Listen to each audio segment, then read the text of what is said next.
That was very good. Very hard to follow. Love to me is not only standing here with our mixed families to see how happy my sister is and also my new one that I've gained, but it's also the cold nights with multiple fans and open windows, and it's the multiple, dinners with maybe no meat as much as we like it. But it's also, just being here and enjoying each other's love and company. So.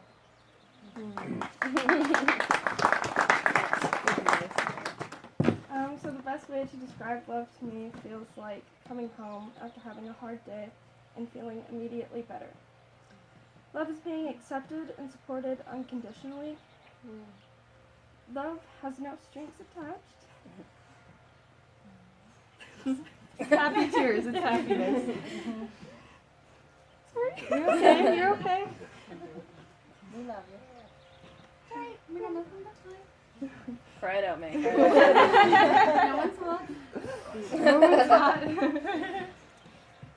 Love is completely and utterly selfless. It comes in all different shapes, sizes, and forms. And there are all kinds of love in this world, but there's never the same love twice.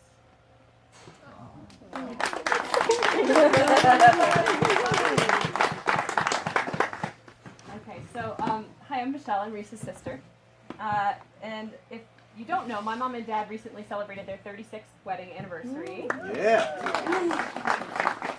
And as I often do with big holidays, I asked them what the most important thing that they learned about marriage was at this milestone in their road. Mom said that marriage is about learning to let go of the need to be right. It seems that is not so easy. But that's okay, because Mom always says to learn as you go.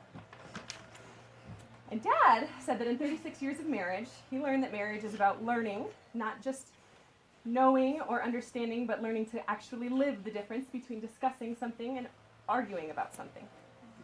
And it sounds to me like that level of compromise is not so easy either. But Dad says that's okay for now, and you can improve as you go. So if you ask me what love is, I would say, well, it sounds like marriage kind of sucks. But love sounds like it's the thing that makes it worth it.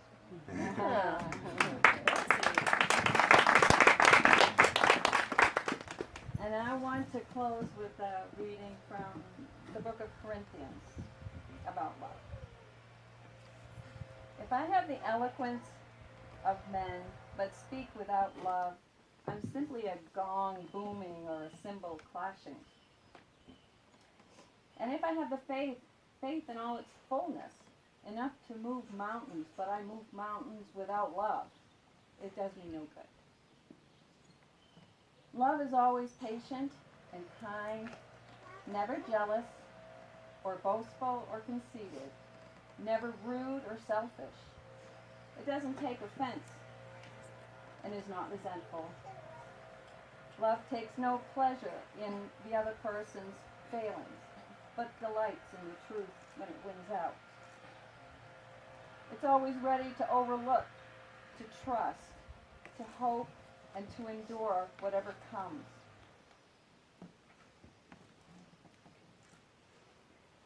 These words are by my husband, who said them to me way back before we were married. And I like to think I've been trying to live them ever since.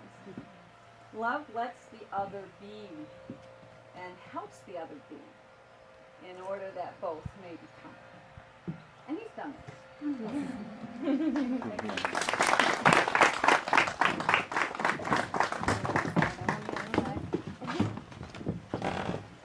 Thank you, everyone. The ketubah is a Jewish tradition over 2,000 years old, and the word literally means, "It is written." The ketubah represents the spiritual covenant that Reese and Vanessa make with one another, and the commitment that each person is making in entering this marriage, and a promise to abide by the words within the document. Just before the ceremony, Reese, Vanessa, and myself as the officiant/rabbi signed the ketubah in the presence of 2 witnesses and family members. The ketubah reads as follows. On the 7th day of the week, the 16th day of the month of Sivan, in the year 5777, which corresponds to June 10th, 2017, in Longmont, Colorado, Vanessa, daughter of Susan Smith and Martin Smith, and Teresa, daughter of Mary Bernier and Jean-Louis Bernier, enter into this covenant of marriage as loving companions. Surrounded by family and friends and witnessed by God, we affirm our commitment to each other. Our lives shall be forever intertwined. Each day we will strive to deepen our relationship, to listen compassionately, and to accept and understand one another. We will offer support and encouragement for personal growth and the fulfillment of our shared dreams. We will honor our differences, for they will enrich us. Our family will practice customs rooted in the traditions of each of our ancestors. Yet we leave space in our lives for new customs created from our shared experiences. Together, let us build a Jewish home filled with loving affection, laughter, wisdom, and a dedication to peace and harmony for all humanity. These things we promise each other as we joyfully commit ourselves as wife and wife.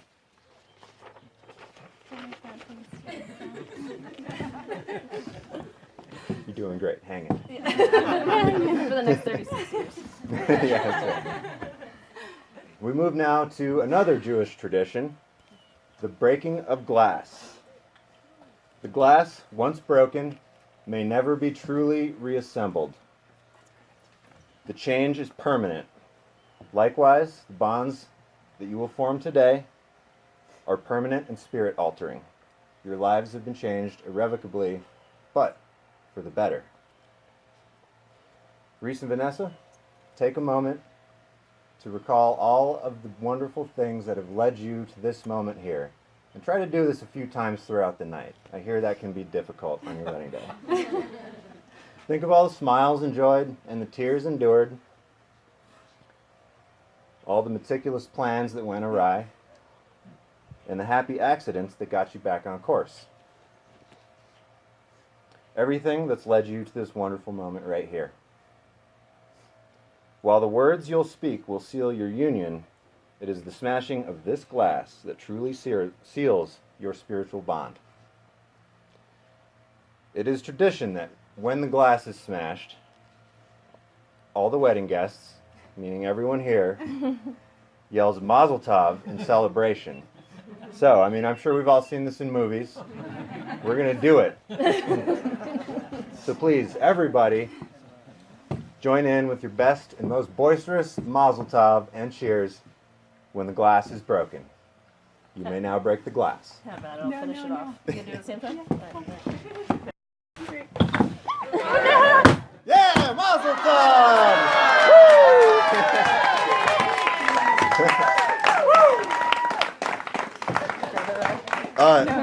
The rings weren't in there, right? No. Good. You're good. Okay.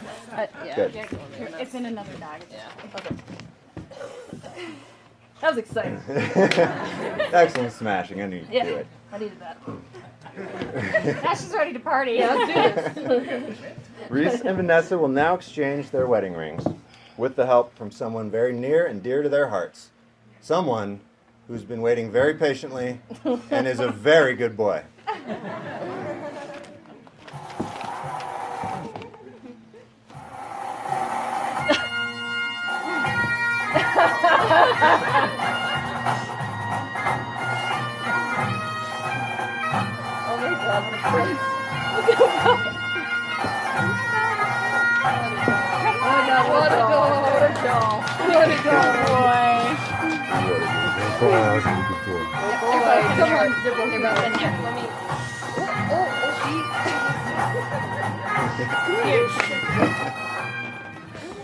Ah, boy, Barley. Yeah. Barley the Wonder Dog, everyone. That's him. She made that outfit.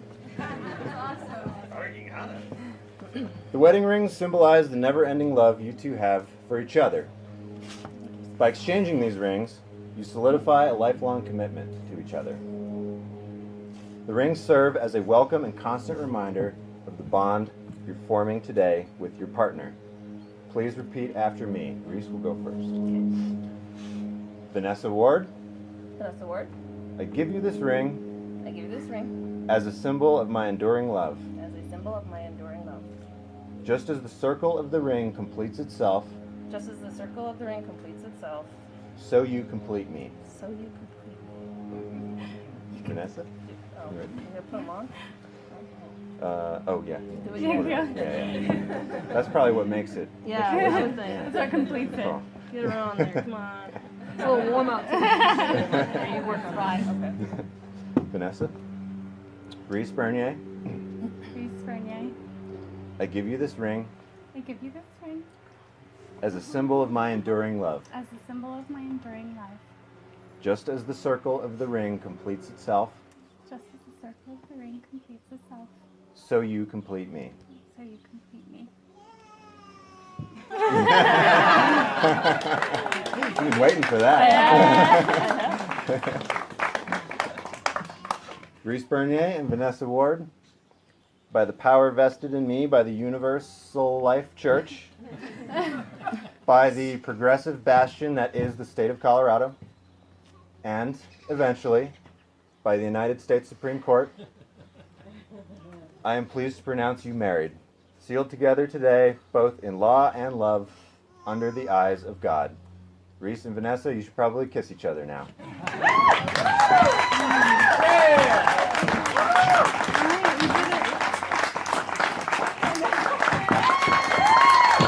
Ladies and gentlemen, I now have the massive privilege of presenting to you Reese and Vanessa Bernier.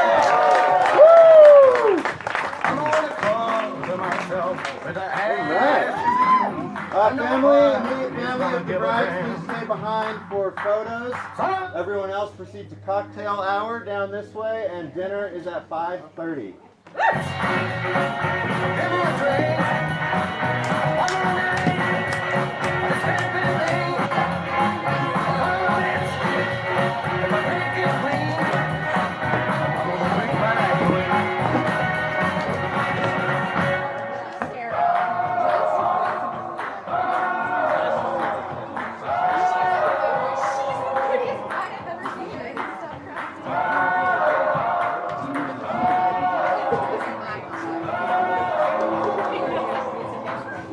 Now for 17 years,